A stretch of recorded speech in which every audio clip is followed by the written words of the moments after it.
अस्सलामुअलैकुम। आज हम एक ऐसे ड्राई फ्रूट के बारे में बात करेंगे जो हर मौसम में काबिल इस्तेमाल है। ये ना सिर्फ खाने में मज़ेदार है, ये हैरत अंगेज़ अफादियत का भी हामिल है।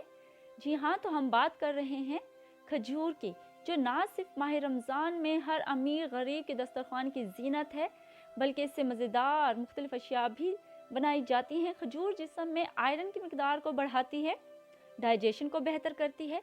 इसमें बहुत से न्यूट्रिएंट्स, फाइबर और एंटीऑक्सीडेंट्स पाए जाते हैं, जिसकी बिना पर यह दुनिया भर में मकबूल है। इसके अलावा इसमें एंटी ट्यूमर प्रॉपर्टीज़ भी पाई जाती हैं, जो कैंसर के खिलाफ लड़ने में अहम किरदार अदा करती है।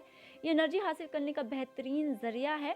ये अहम minerals phosphorus, sodium, potassium, magnesium, sulphur और जिंक पर मुश्तमिल होती हैं। इसके अलावा इसमें विटामिन B6, ए और के से भरपूर होती हैं। चूँकि इसमें आयरन की मिकदार ज़्यादा होती है, तो ये एनीमिया के ख़िलाफ़ जो है क़ुव्वत मुदाफ़ियत पैदा करती है। इसके अलावा ये हार्ट अटैक, हार्ट डिजीज़ से भी महफूज रखती है।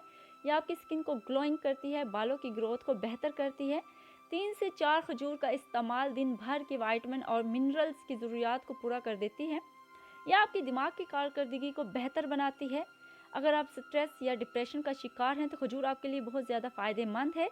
कॉन्स्टिपेशन से निजात का ज़रिया है। नाइट ब्लाइंडनेस के हामिल अफराद के लिए बेहतरीन है। इसके अलावा खजूर जो है वो वज़न में इजाफे का बाइस बनती है, जो कि दीगर मसाइल का सबब बन सकता है। इसलिए जब आप खजूर का इस्तेमाल हद से ज़्यादा कर दें तो अपने डॉक्टर से ज़रूर रुजू कर लीजिएगा। अपनी दुआ में याद रखिएगा। अल्लाह हाफिज़।